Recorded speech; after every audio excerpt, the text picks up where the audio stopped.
So, hi everyone. My name's Miss B. Hanley, and today we are continuing part 3 of Scythe by Neal Shusterman. Right now, I've got some background noise from ambient sounds that I'm trying out. We'll see how it goes. I kind of like it, but I don't want it to be too loud. Here we go. Perfect. Okay, so yesterday, we started off early yesterday reading part 3 of Scythe, and we got about almost halfway through. My goal today is get to the end of part 3, and then we'll only have 2 parts left, part 4 and 5, and it does get pretty twisty and crazy. A lot has happened since the last part, really.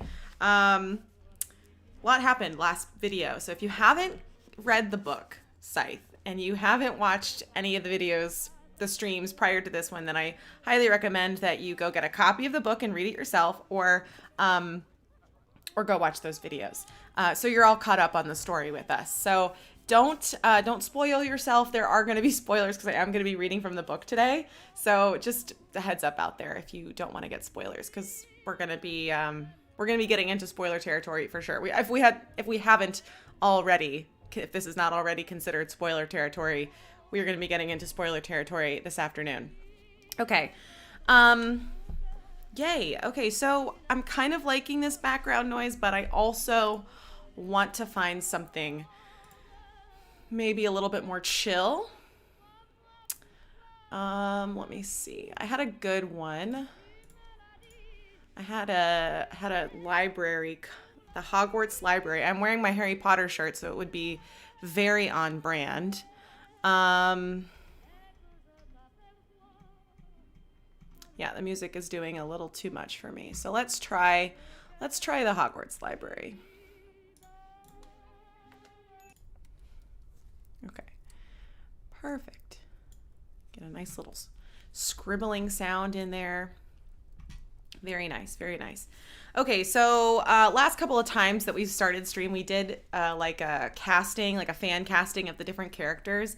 And I do plan on doing more of that as we get, I think at like the end of the book, I'd really like to do like a full casting, just dream casting like board. I'd also like to do like a vibes board or like a theme board for this book, because I get that I think that this book is very similar to other things that I've read or played or even watched, and I feel like there would be a lot of people interested in just learning a little bit more what this book is like. So if you like other things, or if you like this book, you can have like places to go or other books to read or other movies to go watch.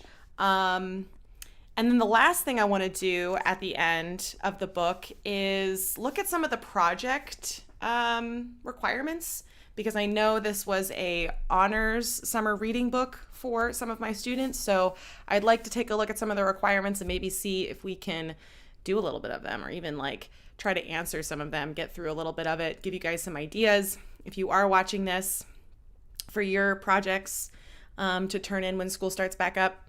Or even just kind of think about in your brain. Do it for your own fun and enjoyment. Okay. Yeah. So I didn't really want to go and do another casting until probably the end of the book. So if you wanted to see that, you'll have to wait. But it'll be fun because we'll have all the characters and we'll have all the impressions of them, and we'll kind of get to see who we would want to pick. Okay. So we want to go do some reading. I gotta fix this. Okay, yeah, so just like last time, just like yesterday, I put the story so far up on the screen in front of you, as well as the part that we're on. The title of this part 3, is The Old Guard and the New Order. So just to get you caught up, if you missed just a little bit of the last stream, Citra and Rowan are 2 main characters. They are training to be a Scythe, which is a person who chooses who in the society should die, because there is no such thing as death anymore. People live forever. People don't die of disease or hunger or war or any kind of accidents. People continue to live on. Even if they do have a fatal accident, it's not fatal. They can go to a hospital or revival center and be instantly revived. Not instantly, but a few days' time they're spending there, and then they're back to normal. So scythes are in charge of population control, essentially, and they choose people to glean, which is another word that they use to kill. So Rowan and Citra are training to be one of these, and they've gotten mixed up in a lot of the politics involved in this community. It's called the Scythedom, and they realize that there are two kind of schools of thought in the Scythedom. There's the old guard, which is mentioned in the title of this part, which is they're compassionate. They kind of have a respect for death. They, believe in choosing their subjects, the people who they glean, with intention.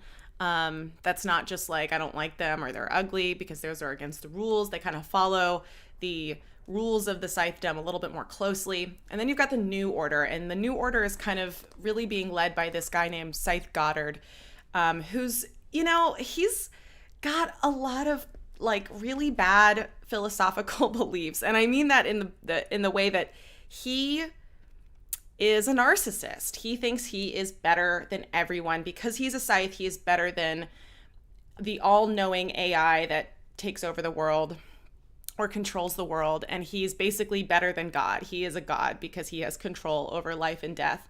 And he basically, thinks that he can do whatever he wants, that rules don't apply to him. And so he is kind of leading this charge of this belief about Scythedom that Scythes should enjoy killing people. They should enjoy what they do. What's so wrong about enjoying your job? So all of this is going on, and Citra and Rowan are kind of observing it, and to the point where they get enroped in it. They are criticized, well, at least Scythe Faraday is criticized for taking on two scythes at once, two Scythe apprentices, and pitting them against each other.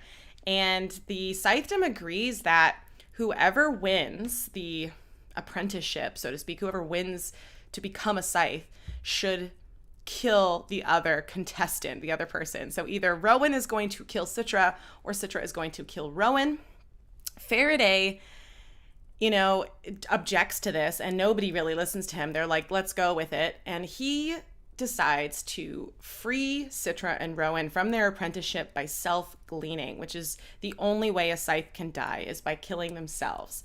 So he does this, and unfortunately, it doesn't mean that Citra and Rowan are free. In fact, two Scythes come forward and offer to continue Citra and Rowan's training. Citra is now being trained by Scythe Curie, and that's where we are leaving off in this chapter. And Rowan is being trained by Scythe Goddard. So we have Citra kind of continue to be trained by the old guard Scythes like Scythe Faraday. And we have Rowan being trained by the New Order Scythes, Scythe Goddard.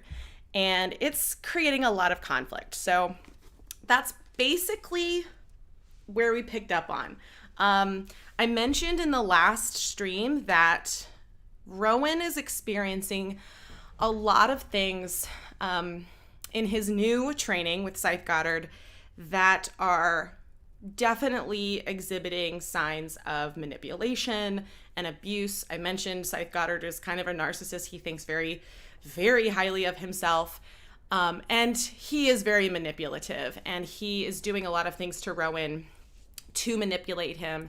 And the first thing he does is he breaks him down, basically turns off his pain nanites so he can feel pain, and turns off his healing nanites so he can't heal. And then they beat him up. They beat him to a pulp, and he's recovering in pain for like 3 days from this horrible beating.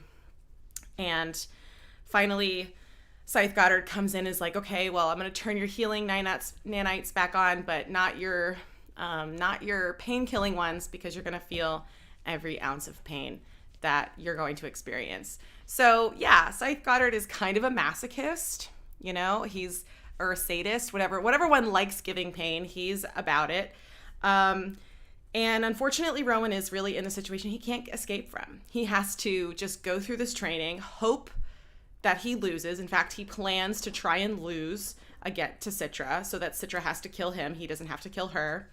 And yeah, and he's in a really tough situation. And we're going to kind of see the mentality that he starts to get under Scythe Goddard and the things that start to happen. There's going to be a lot of twists in this next part, I believe. And it's just going to get twistier. So let's get to it. We're on page, if you do have the book and you want to follow along, we are on page 238, right before chapter 24. We ended off on chapter 23 yesterday. And yeah, this is part 3 of Scythe. Gleanings should be iconic. They should be memorable. They should have the legendary power of the greatest battles of the mortal age, passed down by word of mouth, becoming as immortal as we are. That is, after all, why we Scythes are here, to keep us connected to our past, tether us to mortality.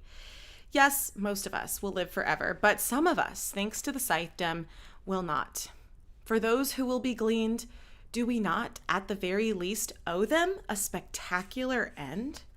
From the Gleaning Journal of H.S. Goddard. Chapter 24. An embarrassment to who and what we are. Numb. Rowan felt himself going numb. And while it might have been a good thing for his beleaguered sanity, it was not a good thing for his soul. Never lose your humanity, Scythe Faraday had told him, or you'll be nothing more than a killing machine. He had used the word killing rather than gleaning. Rowan hadn't thought much of it at the time, but now he understood. It stopped being gleaning the moment one became desensitized to the act. Yet his great plan of numbness was not the worst place to be. Numbness was a mere purgatory of gray. No, there was much worse place. Darkness, masquerading as enlightenment. It was a place of royal blue studded with diamonds that glistened like stars. So Scythe Goddard, I don't know if I mentioned this earlier. If you read the book, you know that the Scythes wear very distinctive clothing. They wear a robe, and it basically sets them apart from the rest of people in the society. So if you kind of know when a Scythe is coming to glean you or when a Scythe is around you because they wear these very colorful robes. Scythe Faraday's robe was I think it was a white, and Scythe Goddard's robes are blue. None of them are allowed to wear black. That is a big rule in the Scythedom. They're not allowed to wear black. They have to wear color. So Scythe Goddard wears a royal blue robe with diamonds studded in it. So it's very ostentatious. It's very kind of glamorous. Fits his belief that he thinks he should be having glamour. But Rowan kind of, represents this color as a darkness masquerading as enlightenment. So Rowan is smart enough to know that what Scythe Goddard is trying to brainwash him with or instill him in is wrong, right? Is skewed to the way that Scythedom is really supposed to work. There have been a few times that we've seen Rowan a little bit kind of okay, maybe I can handle this Scythe Goddard thing, maybe I can deal with it. He's starting to kind of maybe feel a little comfortable with Scythe Goddard, but there's always these things in the back of his mind that are this is not right. This is not right. So I feel like we should have a little bit of trust in Rowan to know what's right and what's wrong and if he should follow Scythe Goddard and when he should not listen to him. So we'll see. No, no, no, chided Scythe Goddard as he watched Rowan practice bladecraft with a samurai sword on cotton-stuffed dummies. Have you learned nothing? Rowan was exasperated, but he kept it just beneath a simmer, counting to 10 in his head before turning to face the Scythe, who approached across the expanse of the estate's front lawn, now littered with fluff and cottony remains. What did I do wrong this time, Your Honor? To Rowan, the phrase Your Honor had become a profanity, and he couldn't help but spit it out like one. I cleanly decapitated 5 of them, eviscerated 3, and severed the aortas of the rest. If any of them had actually been alive, they would be dead now. I just did what you wanted. That's the problem, said the Scythe. It's not what I want, it's what you want. Where is your passion? You attack like a bot. Rowan sighed, sheathing his blade. Now, would come a lecture, or more accurately, an oration, because Scythe Goddard loved nothing more than performing to the gallery, even if it was just a gallery of one. Human beings are predatory by nature, he began. That nature may have been bleached out of us by the sanitizing force of civilization, but it can never be taken from us completely. Embrace it, Rowan. Suckle at its transformative breast. Ew. You may think gleaning is an acquired taste, but it is not. The thrill of the hunt and the joy of the kill simmers in all of us. Bring it to the surface, and then you'll be the kind of scythe this world needs. Rowan wanted to despise all of this, but there was something about honing one's skill, no matter the nature of that skill, that was rewarding. What he hated was the fact that he didn't hate it. Servants replaced the dummies with fresh effigies, scarecrows with extremely short lifespans. Then Goddard took the samurai blade from him and handed him a nasty-looking hunting knife instead, for a more intimate delivery of death. It's a Bowie knife, like Texans' scythes use. Okay, I just need to point something out here. So we have been reading this book for like several hours now, cumulatively, and we've heard a lot about the world. And I've commented, I think, about this on the last stream, about where things are located, because this is the future. And we can assume that this is in the future of America. This is like geographically, this is in America. So instead of the country America, because there are no countries, right? There's like regions for the scythes to work, but there's no like politics. There's no countries like leaders, like political leaders in the world anymore. And so they live in a place called Mid-America. That's what it's called, Mid-America. And we have learned in this part that there is an East America. And we know there are other parts of the world, like Pan-Asia kind of thing. We're not exactly sure. There's no map in the book. There's not like a little like map to be drawn. At least in this one, we don't get that much information about the geographical nature of the world. So why is there Texans? Where are they? Is there a place called Texas in the world? Are there people from Texas in this world who call themselves Texan? Like, I feel like, I don't know. I feel very confused. I feel like there's a lot in here that I'm starting to be like, I'm starting to be like, because the geographic location just the geography and the geography's relationship to the world building is a little off for me sometimes, if that makes sense.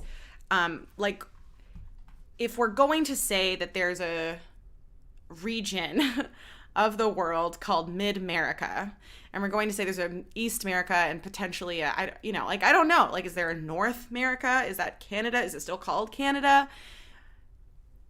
And why would people identify themselves based on where they live? Like, would people born in a place called Texas grow up to be a scythe and consider themselves a Texan scythe? I'm just this is where it's like a little bit of a plot hole for me. Maybe this is answered because there are other books in this series. Maybe this is answered later on in the series, but I just kind of start to feel like, I don't know, am I going to get this question answered? Do I even hope for it? Maybe I just ignore it and move on? Okay, maybe that's it. It's a Bowie knife, like Texan scythes use, Goddard told him. Take great satisfaction and pleasure in this, Rowan, said Scythe Goddard, or you'll be nothing more than a killing machine. So this is the exact, okay. So compare and contrast, right? Compare and contrast Scythe Faraday telling Rowan, never lose your humanity because you'll become a killing machine, right? And then Scythe Goddard saying, take great pleasure in killing or you'll just become a killing machine. So I guess they're both right? They are coming at it both from the same perspective. Emotion is the only thing that makes you human, if you think about it. But I feel like Scythe Faraday is more right. You know what I mean? Because if you lose your humanity, if you lose what it means to be human, then you will just be a machine, right? But Scythe Goddard is also not wrong, because taking pleasure, even in something that is heinous, is still an emotion. Interesting. But it definitely, the intent is different, and the message is very different too, right? The message behind those two sayings, either the message behind Faraday telling him he'll just become a killing machine, and Goddard telling him that, the message is different ultimately. Okay. Each day was the same. A morning run with Scythe Rand, weight training with Scythe Chomsky, and a nutritionally precise breakfast prepared by a master chef. Then would come killcraft, administered by Scythe Goddard himself. Blades, bows, ballistics, or the use of his own body as a weapon of death. Never poisons unless they were on the tips of weapons. Gleaning is performed, not administered, Scythe Goddard told him. It is a willful action. To slip into passivity and allow a poison to do all the work is an embarrassment to who and what we are. That's the title of the chapter. Goddard's pontifications were constant, and although Rowan often disagreed, he didn't argue or voice his dissent. This way, Goddard's voice began to supplant his own internal moderator. It became the voice of judgment in his own head. Rowan didn't know why this would be so, yet Goddard was now there in his head, passing judgment on everything he did. So Goddard has officially gotten into Rowan's head, literally, right? He said his voice is like the voice of judgment in my head. And I think it's because Rowan isn't showing any dissent, right? Rowan isn't arguing back with him. I don't think it would go well for him if he did. If he did argue back with Scythe Goddard, I think it would probably result in more pain and suffering for Rowan, and he's probably trying to avoid that, but at the same time, his words are getting to him, right? Scythe Goddard's uncontested thoughts and voice is just being fed into Rowan, and it's really starting to get to him. The afternoons would be filled with mental training with Scythe Volta, memory exercises, and games to increase cognitive acuity. The smallest part of Rowan's day just before dinner was spent in book learning, but Rowan found the mental training helped him retain the things he learned without the repetition of study. You will know your history, your biochemistry, and your toxins ad nauseum to impress a conclave, Goddard told Rowan with a disgusted wave of his hand. I've always found it pointless, but one must impress the academics in the Scythedom as well as the pragmatist. Is that what you are? Rowan asked. A pragmatist? I feel like pragmatism is a vocabulary word, and I don't have this open yet, so let me go open it. Pragmatism. What is pragmatism? Basically, it means to be practical, right? Practical, not just in the sense of like what works, like doing things the way that works, like practically. But yeah, that's exactly, like also like physically, like practice, like coming from the word practice.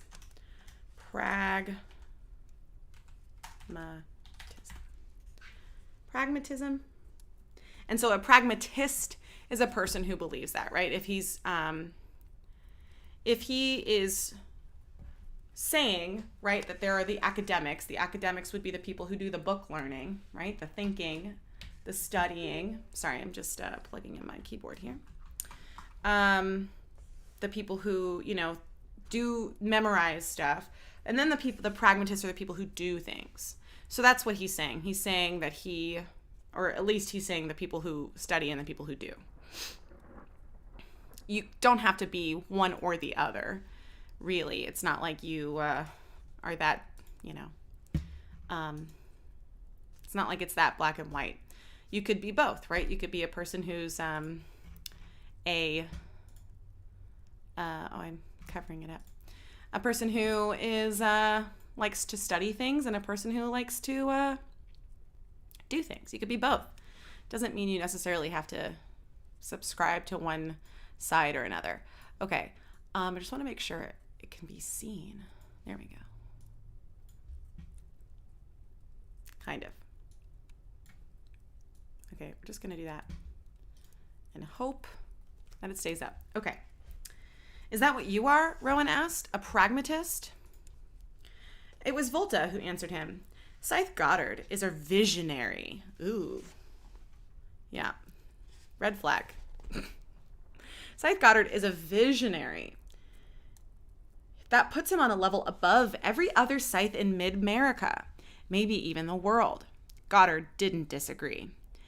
And then there were the parties. Okay, let's pause there for a second. I'm sorry I'm pausing so much, but it is really important. This is like such a huge part about Scythe Goddard's philosophy. And even Scythe Volta is kind of been captured by this idea that he's a visionary. He sets himself apart above even all of the other sides, right? It's not just sides. It's not just the people that he's above, Scythe Goddard, right? Because he can choose who to kill at any time, but he's also setting him apart from the other side. So he's not just a king among human beings because he's a Scythe, but also he's better than all the other Scythes. So he's above the gods. He's above everybody. That's where he puts himself. And he's indoctrinated Volta into this idea too. And Goddard's not, Goddard's not disagreeing with Volta when he's like, oh, he's a visionary. He's above all the other Scythes. He's not like correcting him. Like, no, but he's like, he's not disagreeing. Implicit agreeing. And then there were the parties.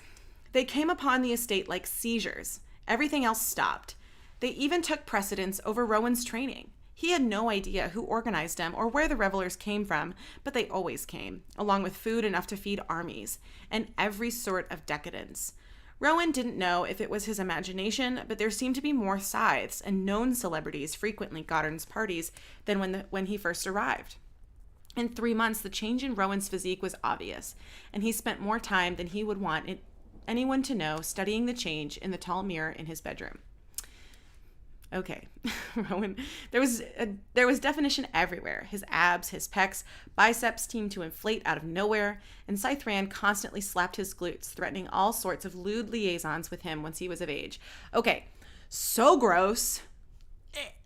She is an adult and he is still a kid. He's like 17, not even 18 yet. And this is so...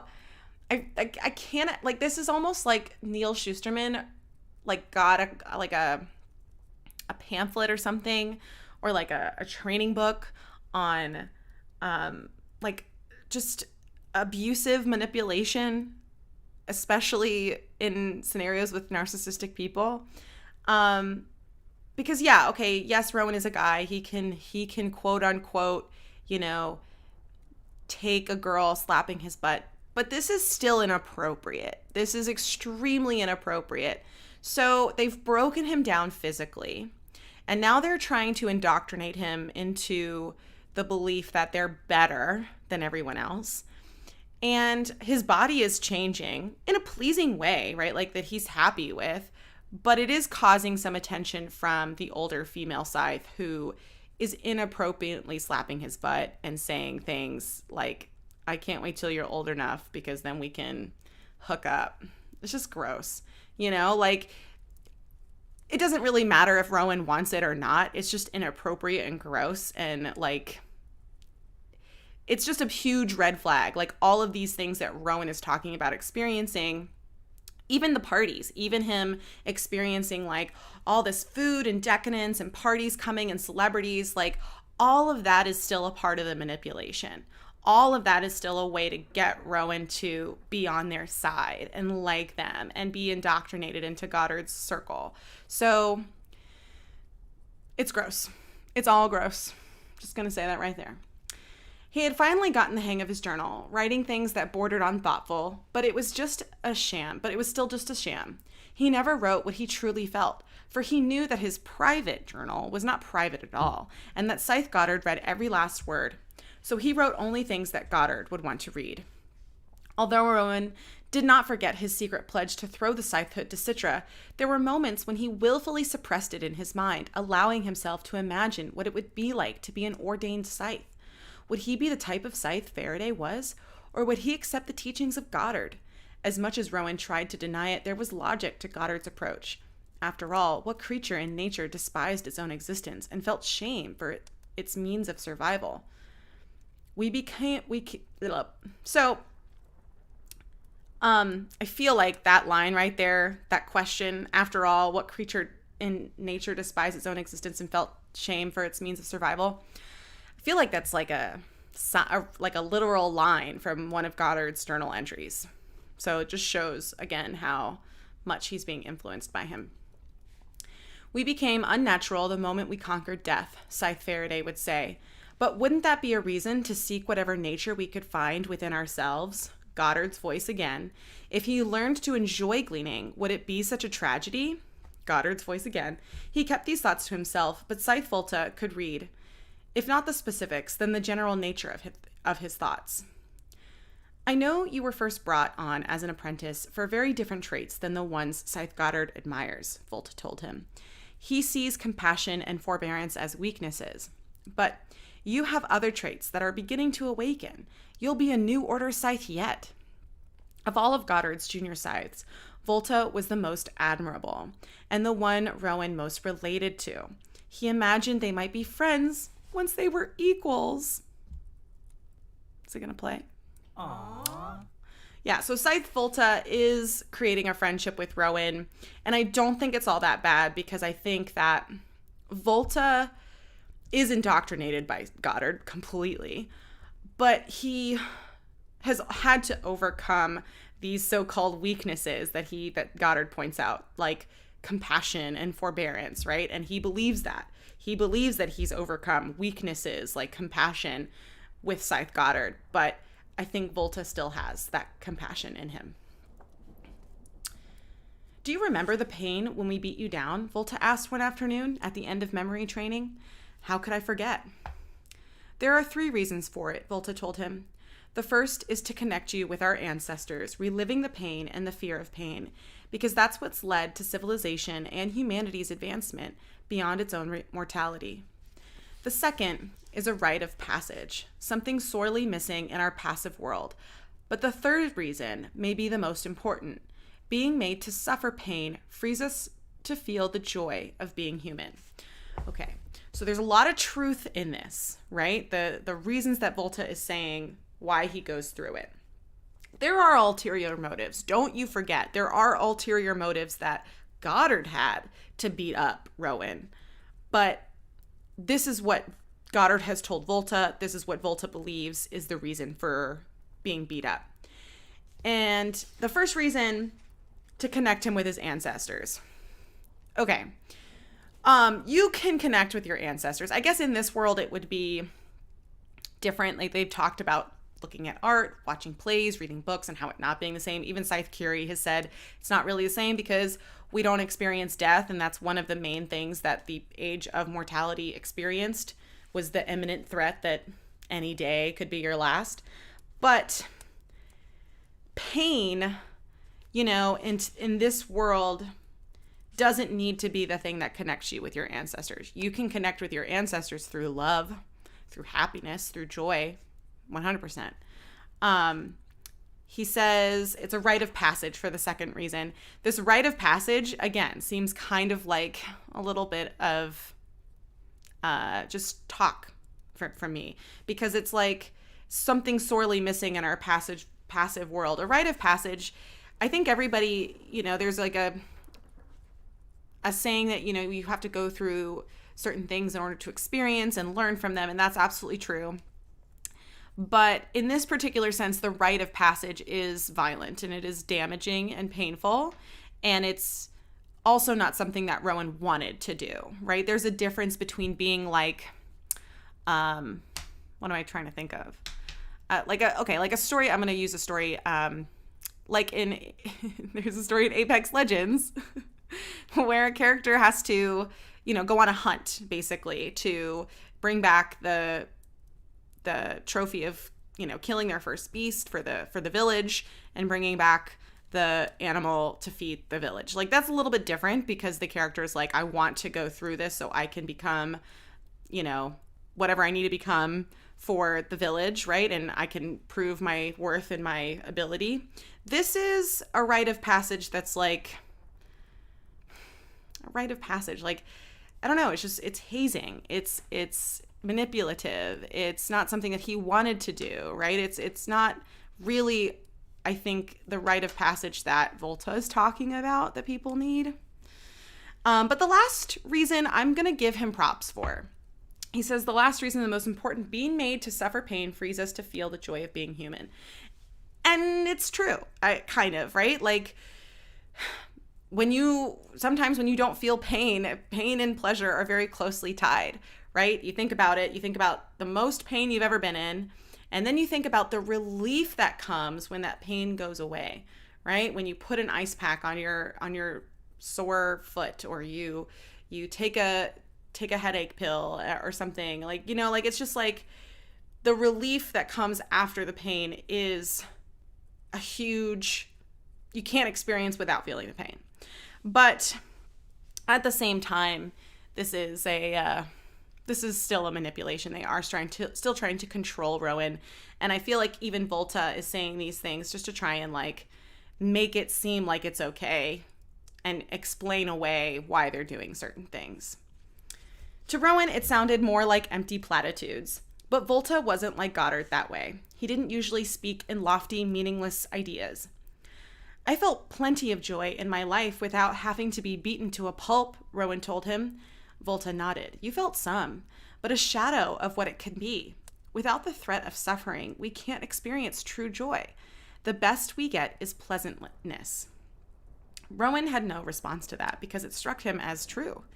He had led a pleasant life. His biggest complaint was being marginalized. But didn't everyone feel marginalized? They lived in a world where nothing anyone did really mattered. Survival was guaranteed. Income was guaranteed. Food was plentiful and comfort was given. The Thunderhead saw to everyone's needs. When you need nothing, what else can life be but pleasant? You'll get it eventually, Scythe Volta told him. Now that your pain nanites are dialed to 0, it's inevitable. Esme remained a mystery. Sometimes she came down to eat with them, sometimes she didn't. Sometimes Rowan would catch her reading in various places around the mansion, mortal age books made of paper that had apparently been collected by the owner before he surrendered it all to Scythe Goddard. She would always hide from him whenever it was she was reading, as if embarrassed by it. When you become a Scythe, are you going to stay? She asked him. Maybe, he told her, and maybe not. Maybe I won't get to be a Scythe. Maybe I'll be nowhere. She ignored that last part of his answer. You should stay, she told him. The fact that this 9-year-old girl seemed to have a crush on him was one more complication Rowan didn't need. She seemed to get everything she wanted, so did that mean she got him if she wanted that too?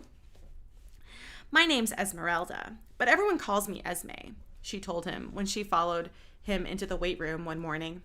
Usually he'd be nicer to younger kids, but since he was told he had to be nice, he suddenly found he didn't want to be.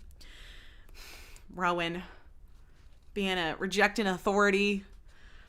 I know Scythe Goddard told me, you really shouldn't be here. These weights can be dangerous. And you're not supposed to be here without a sight Chomsky to spot you, she pointed out, then sat down on the bench press, showing no sign of leaving. If you like, we can play a game or something when you're done with your training. I don't really like games. Not even cards. Not even cards. It must be boring to be you. Yeah, well, it's not boring anymore. I'll teach you to play cards after dinner tomorrow, she announced. And since Esme got what she wanted, Rowan was there at the appointed time, whether he wanted to be there or not. Esme must be kept happy, Scythe Volta reminded him after Rowan's card game with her. Why? Rowan asked. Goddard doesn't seem to care about anyone who doesn't wear scythe robes, so why does he care about her? Just be decent to her. I'm decent to everyone, Rowan pointed out, in case you haven't noticed. I'm a decent person. Volta laughed. Hold on to that for as long as you can, he said, as if doing so would be a very difficult thing. Then came the day Scythe Goddard threw a new wrinkle into the taut fabric of Rowan's life. It came without warning, as did all things Scythe Goddard threw at him. It was during Killcraft. Today, Rowan was working with 2 blades, daggers in each hand. 2 blades were difficult for him. He favored his right and had little dexterity with his left. Scythe Goddard loved to make it difficult for Rowan in these training sessions and always judged him harshly when he didn't rise to some imaginary level of perfection. Yet Rowan had been surprising himself. He had been getting better at wielding weaponry and had even drawn forth mild admission of approval from Goddard. Adequate, Goddard would say, or that wasn't entirely dismal, high praise from the man. And in spite of himself, Rowan felt satisfaction each time Goddard gave him approval. And he had to admit he was beginning to like wielding deadly weapons. It had grown on him like any other sport. Skill for the sake of skill, and then a sense of accomplishment when he did well. On this particular day, things took a severe turn. It was evident from the moment he stepped onto the lawn that something was up because the dummies had not yet been put out. Instead, there were at least a dozen people milling about the lawn. He didn't get it at first. He should have known that something was different because all the junior Scythes were there today to watch his training. Usually it was just Goddard. "What's going on here?" Rowan asked. "I can't do my training with people in the way. Tell them to clear out." Scythe Rand laughed at him. "You're charmingly dense," she said. "This ought to be fun," said Scythe Chomsky, folding his arms, ready to relish what was to come. And then Rowan finally understood. On the lawn, the people weren't milling around. They were standing, evenly spaced. They were waiting for him. There were to be no more dummies. Now his practice would be the real thing. Killcraft would now truly be killcraft. "No," Rowan said, shaking his head. "No, I can't do this." "Oh, but you will," Scythe Goddard said calmly. But I'm not ordained yet. I can't glean." "You won't be gleaning," Scythe Volta said, putting a comforting hand on Rowan's shoulder. "There are ambudrones waiting for each of them as soon as you're done with them, and they'll be rushed to the nearest revival center and be as good as new in a day or 2. But, Rowan found he had no viable argument except to say, "It isn't right." "Listen here," Scythe Goddard said, sweeping forward. "There are 13 people out on that lawn. Every single one of them is here by choice, and every single one of them is being well paid for the service provided. They all know why they're here. They know what their job is. They are more than happy to do it. And I expect the same from you. So, do your job." Rowan pulled out his blades and looked at them. Those blades would not be cutting into cotton today, but into flesh. "Hearts and jugulars," Scythe Goddard told him. "Dispatch your subjects with speed. You will be timed." Rowan wanted to protest, insist that he couldn't do it, but as much as his heart told him he couldn't, his mind knew the truth. Yes, he could. He had been training for precisely this. All he had to do was dial his conscience down to 0. He knew he was capable of that, and it terrified him. "You are to take down 12 of them," Scythe Goddard told him, "and leave the last one alive." "Why leave the last?" "Because I said so." "Come on, we don't have all day," grumbled Chomsky. Volta threw Chomsky a withering glare, then spoke to Rowan with far more patience. "It's just like jumping into a cold pool. The anticipation is much worse than the reality. Take the leap, and I promise all will be well." Rowan could leave. He could drop his blades and go into the house. He could prove himself to be a failure here and now, and perhaps not have to endure any more of this. But Volta believed in him, and so did Goddard, even if he wouldn't admit it aloud. For why would Goddard set this challenge before him if he didn't believe Rowan could rise up to it? Rowan took a deep breath, gripped his blades tightly in both hands, and with a guttural war cry that drowned the alarms blaring in his soul, he launched himself forward. There were men, there were women. The subjects represented different ages, ethnic mixes, and body types, from muscular to obese to gaunt. He yelled and screamed and grunted with every thrust, slice, and twist.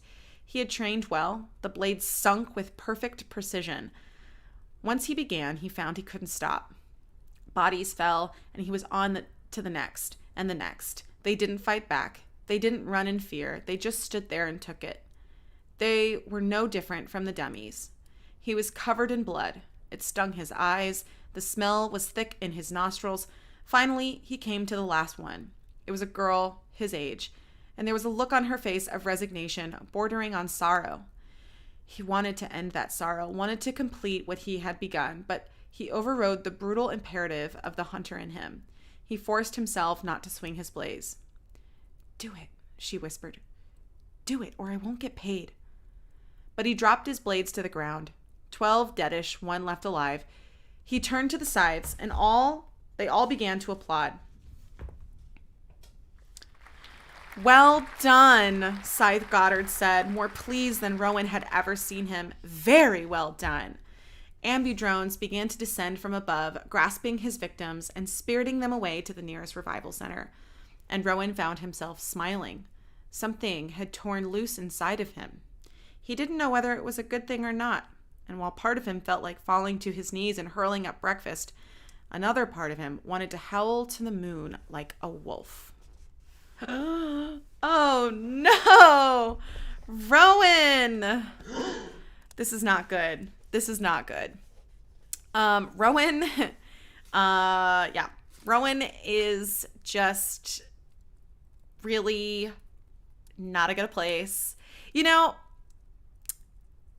I don't know if Rowan would have, if things had worked out, right? If Scythe Faraday stayed alive and Rowan became a Scythe, you know, maybe Goddard would have taken a liking to him then too and pulled him into his crew, and maybe Rowan would have been worse off because he would have been already a Scythe and been able to glean when he met Goddard. I don't know. I don't know which would have been worse, him experiencing this now and training and not having to like actually kill anybody. But it's not good. It's not looking good for Rowan. I really hope. I know what happens because I've read the book, but I'm just saying, like, you know, I feel bad for him still because I feel like he's being manipulated and brainwashed, and it's not his fault. Okay. The ambient sounds are getting to me.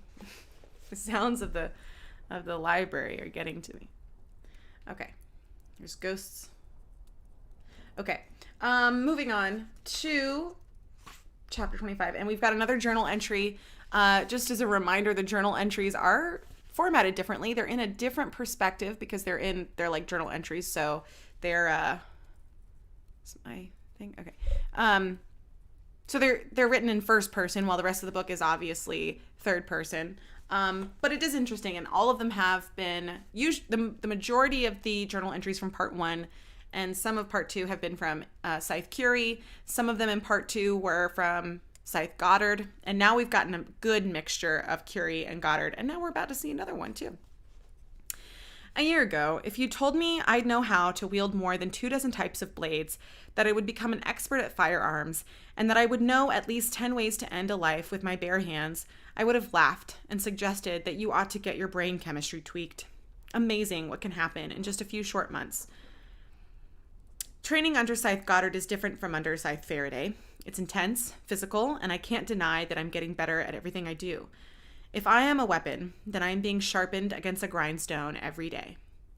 My second conclave is coming up in a few weeks. The first trial was nothing more than a simple question. I'm told it will be different this time.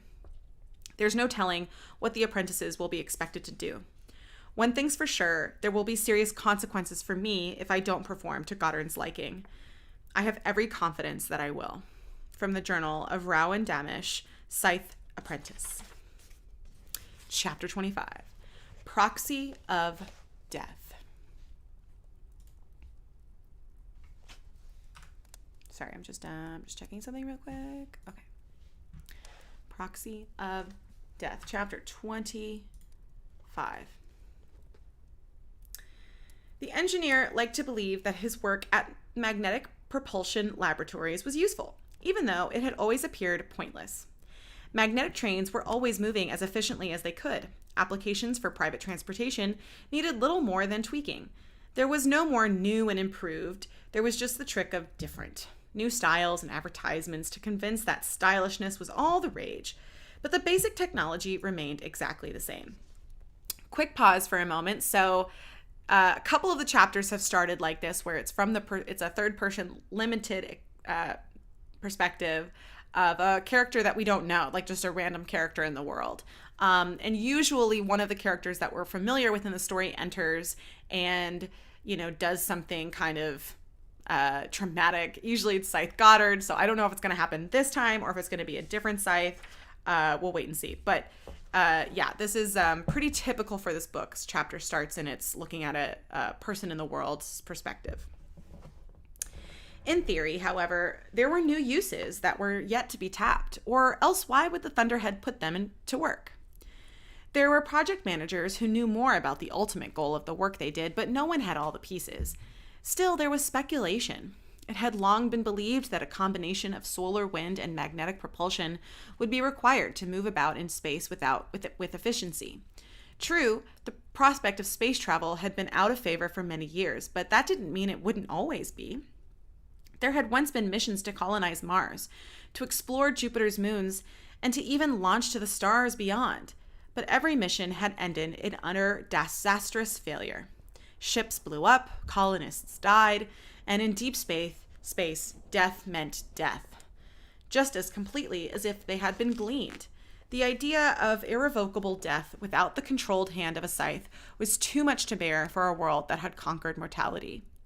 The public outcry shut down all space exploration. Earth was our sole home and would remain so.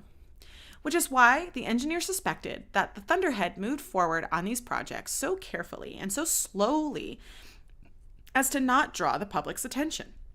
It was by no means underhanded, because the Thunderhead was incapable of underhandedness. It was merely discreet, wisely discreet.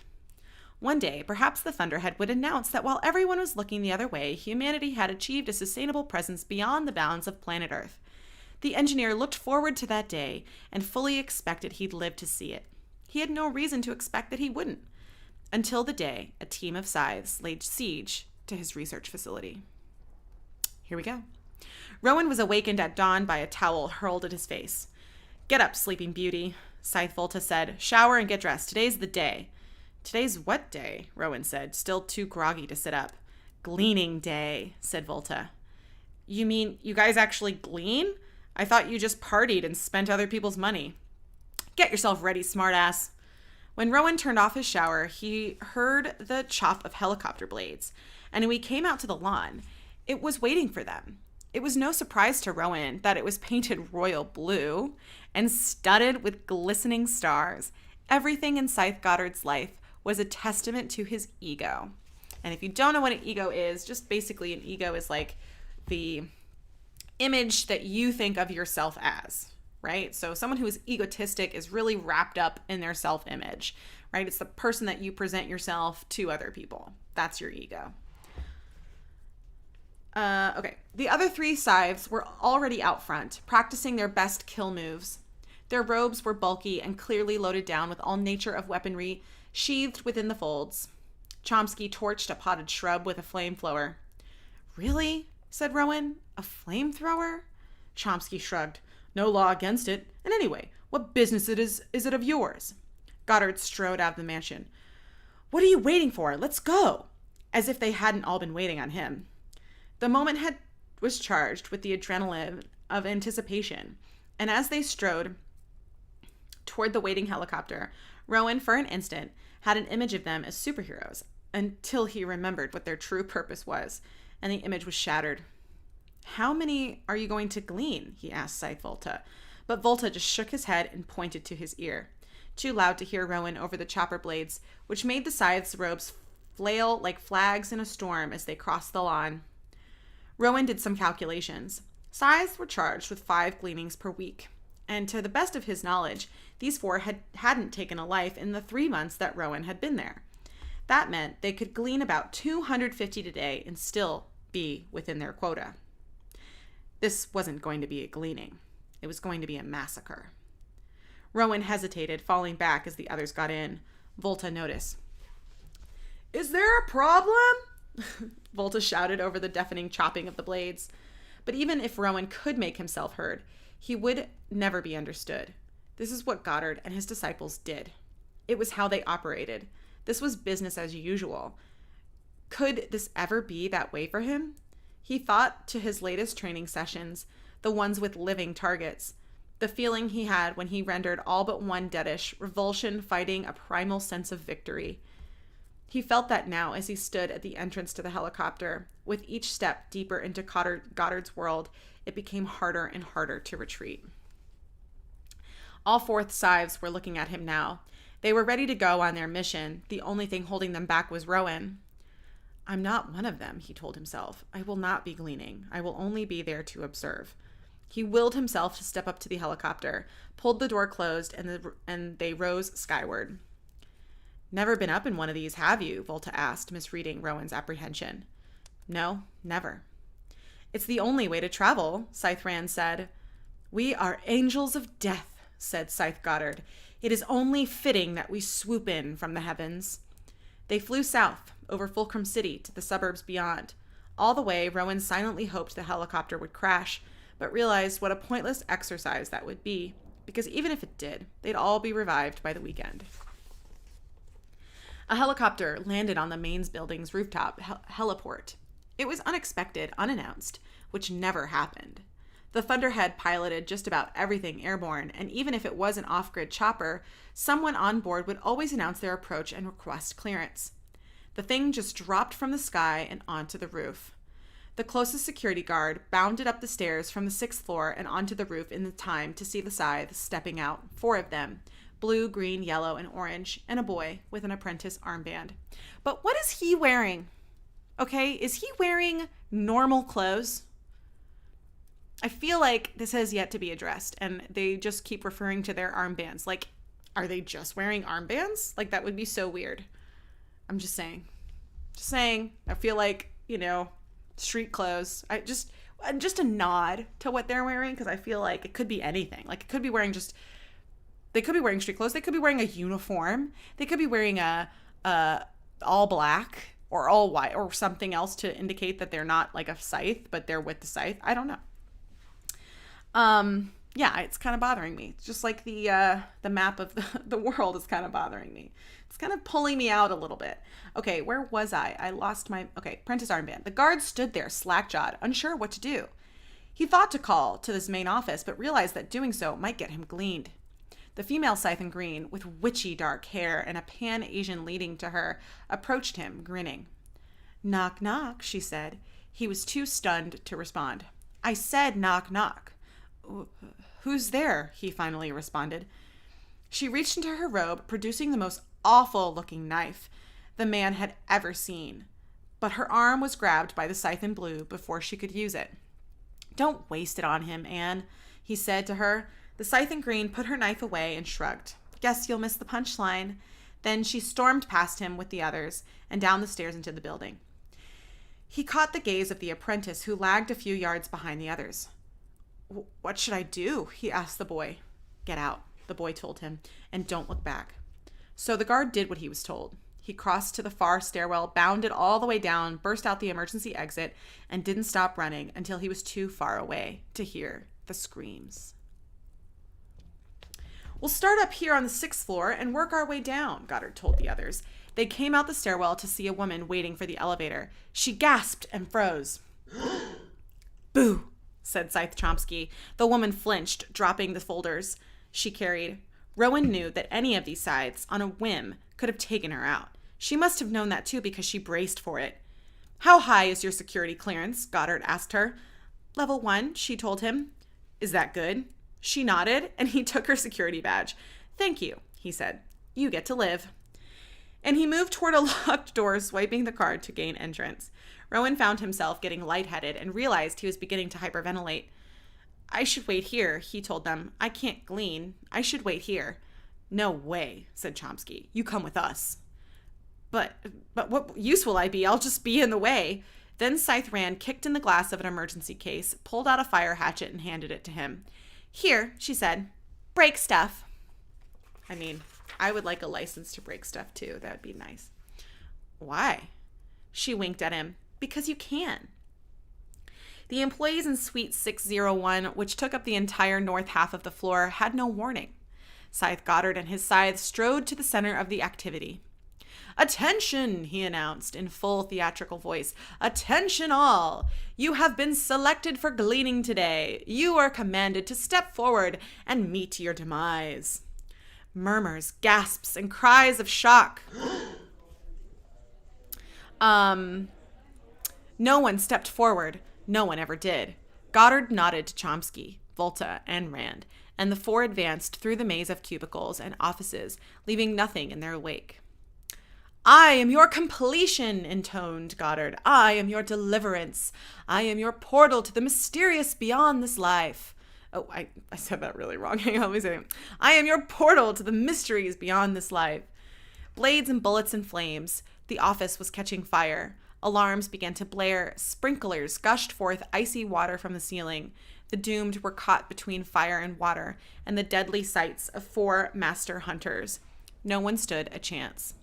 "I am your final word. I am your Omega, your bringer of peace and rest. Embrace me." No one embraced him. Mostly people cowered and pleaded for mercy, but the only mercy shown was the speed at which they were dispatched. "Yesterday, you were gods. Today, you are mortal. Your death is my gift to you. Accept it with grace and humility." So focused were the scythes that none of them noticed Rowan slipping out behind them and crossing to Suite 602, where he pounded on the glass door until somebody came and Rowan could warn him what was coming.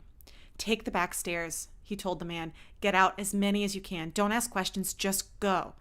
If the man had any doubts, they were chased away by the sounds of desperation and despair coming from just across the hall.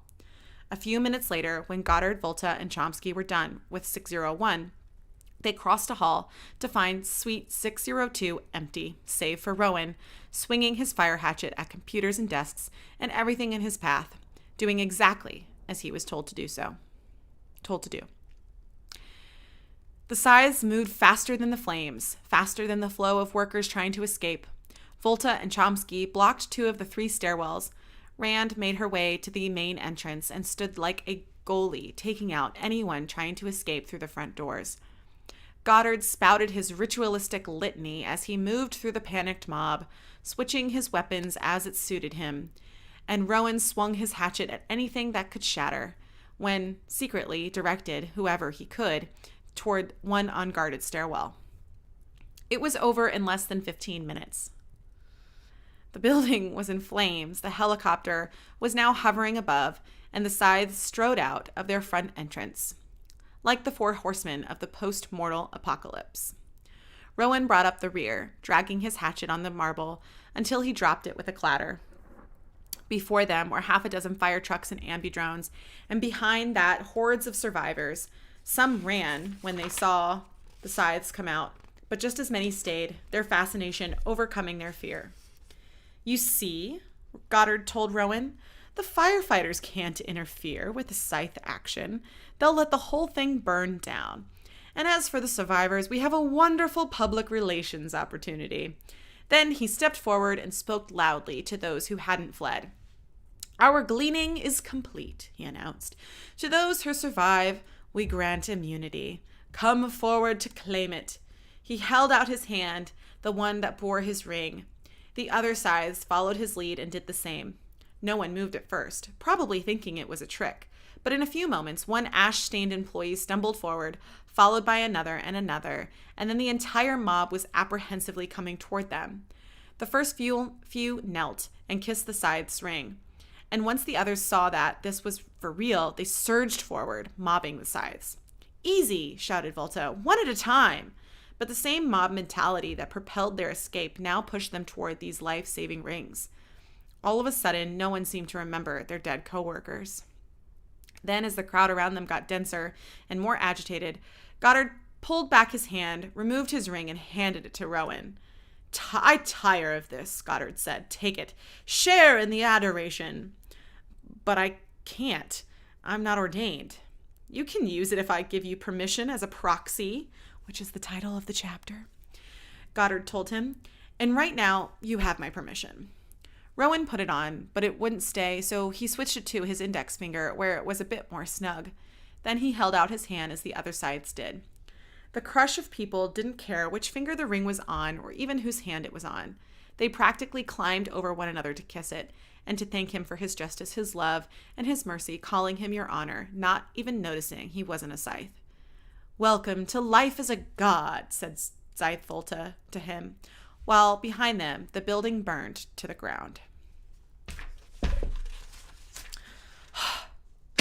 OMG. So Rowan, this is how you know Rowan is still good, right? Because he tried to get people to escape. He tried to lead people out so they could escape and not be gleaned. But he's now being put in this really weird, awkward position. You know, he's having to like observe these mass gleanings, and it's the first one that he's ever observed. It's not going to be the last either. And also Goddard is just like really like willy-nilly with his ring, right? Like that just seems really against the traditional Scythe mentality, because the ring is like important. It's like what grants people to continue living and not be chosen for gleaning, to really actually die. So it's kind of interesting that he's kind of just passing that off to Rowan. No big deal. And now that Rowan has it, this is kind of a moment that he's started to feel the ring, and now he's maybe getting used to it. Something else maybe with this ring is important to him, and it's gonna come back. So keep it in the back of your mind. All right, continuing on. We have a new journal entry, and this time it's another new character. We are wise but not perfect, insightful but not all-seeing. We know that by establishing the Scythedom, we will be doing something very necessary. But we, the first Scythes, still have our misgivings. Human nature is both predictable and mysterious, prone to great and sudden advances, yet still mired with despicable self-interest. Our hope is that by a set of 10 simple, straightforward laws, we can avoid the pitfalls of human fallibility. My greatest hope is that in our time, our wisdom will become as perfect as our knowledge. And if this experiment of ours fails, we have also embedded a way to escape it.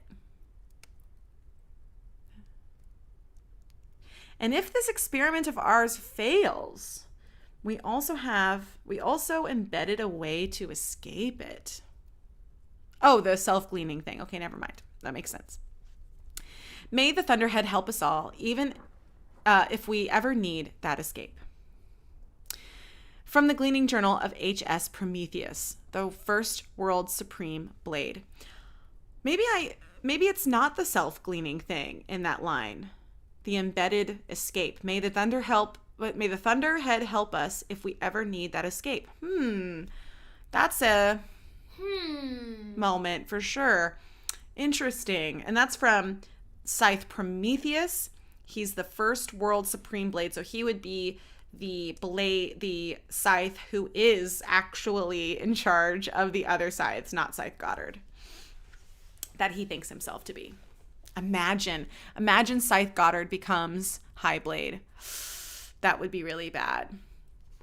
It's almost like I know something. Or am I trying to throw you off? I don't know. Okay, chapter 26. Not like the others. Okay, let me take a sip of my Diet Coke real quick. I'm getting a little parched.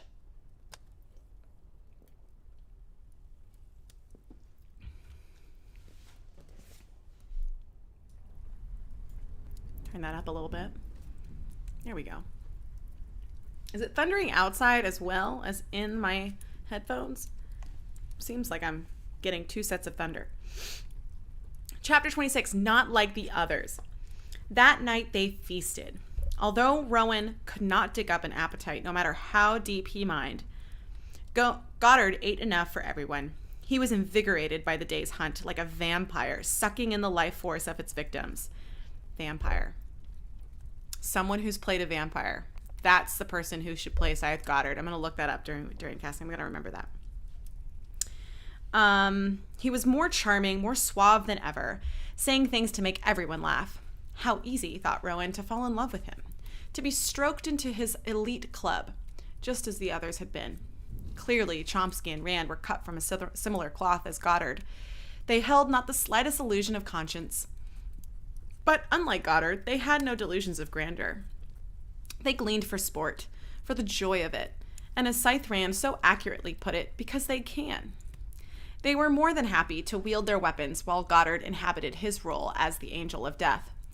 Rowan couldn't be sure if the man believed it, or if it was all artifice. Theatricality to add flair to the show.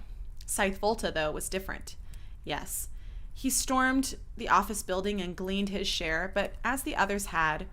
But he said little as their god machine carried them home across the sky, and now at dinner he barely touched the food on his plate. He kept getting up to wash his hands. He probably thought nobody noticed, but Rowan did, and so did Esme.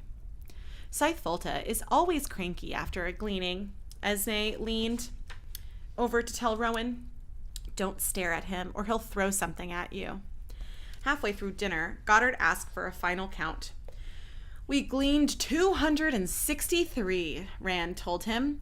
"We're ahead of our quota now. We'll have to glean fewer next time." Goddard slammed his fist on the table in disgust. "The damned quota hobbles us all. If it weren't for the quota, every day would be like today." Then Goddard turned to Scythe Volta and asked how his task was coming. It was Volta's job to set appointments with the families of the deceased so that they could be granted the obligatory immunity. That's why it's hard for him. That's why it's hard, because he has to go talk to the families of the people that they mass murder. "I've spent the whole day reaching out to each family," Volta said. "They'll be lining up at the outer gate first thing tomorrow morning." "We should let them onto the grounds," Goddard said with a smirk. "They can watch Rowan train on the lawn." "I hate the bereaved," Rand said as she stabbed a fresh piece of meat with her fork and dragged it to her plate. "They always have such awful oral hygiene. My ring always reeks after an hour of granting bereavement immunity." Unable to stomach any more, Rowan excused himself.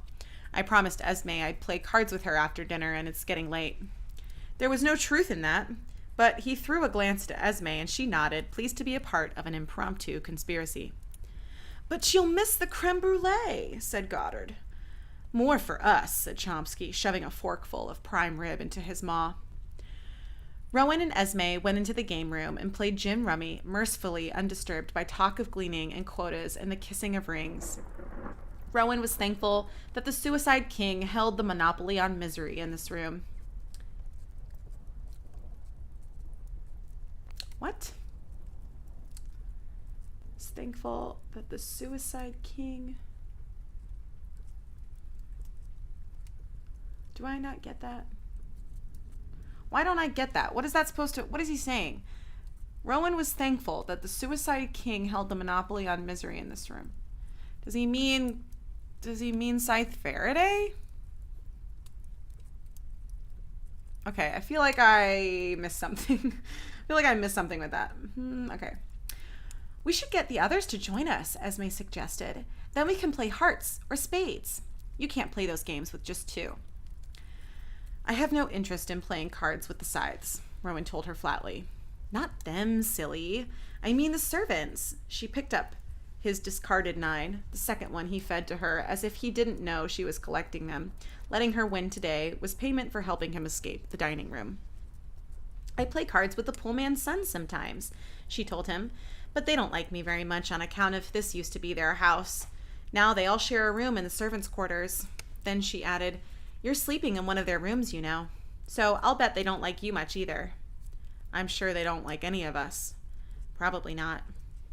Maybe it was because Esme was so young, but she seemed entirely oblivious to the things that weighed so heavily on Rowan. Perhaps she knew better than to question things or to pass judgment on what she saw. She accepted her situation at face value and never spoke ill of her benefactor, or more accurately, her captor, for she was clearly Goddard's prisoner, even though she might not see it that way. Hers was a gilded cage, but it was a cage nonetheless. Still, her ignorance was bliss, and Rowan decided not to shatter her illusion that she was free. So, good point, right? Goddard has kidnapped Esme. He said when he took her from the mall that he's arranged it with her mom, But it's not like Esme can leave, right? He's keeping her there intentionally for something and just wants to keep her happy and occupied, and so that she doesn't think or ask about leaving or going back to her mom. And just because you're with somebody who's like being nice to you and giving you things doesn't mean that they don't have that ulterior motive to manipulate you or even to use you as manipulation. You know, there could be a reason Goddard could be keeping Esme around just for Rowan, just to make him, you know, maybe spill his secrets or to get other information. You know, I wouldn't put it past Goddard to make Esme like a spy for him. Rowan picked up an ace, which he needed for his hand, but discarded it anyway. Does Goddard ever talk to you? He asked Esme. Of course he talks to me, she said. He's always asking me how I am and if there's anything I need. And if there is, he always makes sure I get it. Just last week, I asked for a... No, not that kind of talking, said Rowan, cutting her off. I mean real talking. Has he ever hinted to you as to why you matter?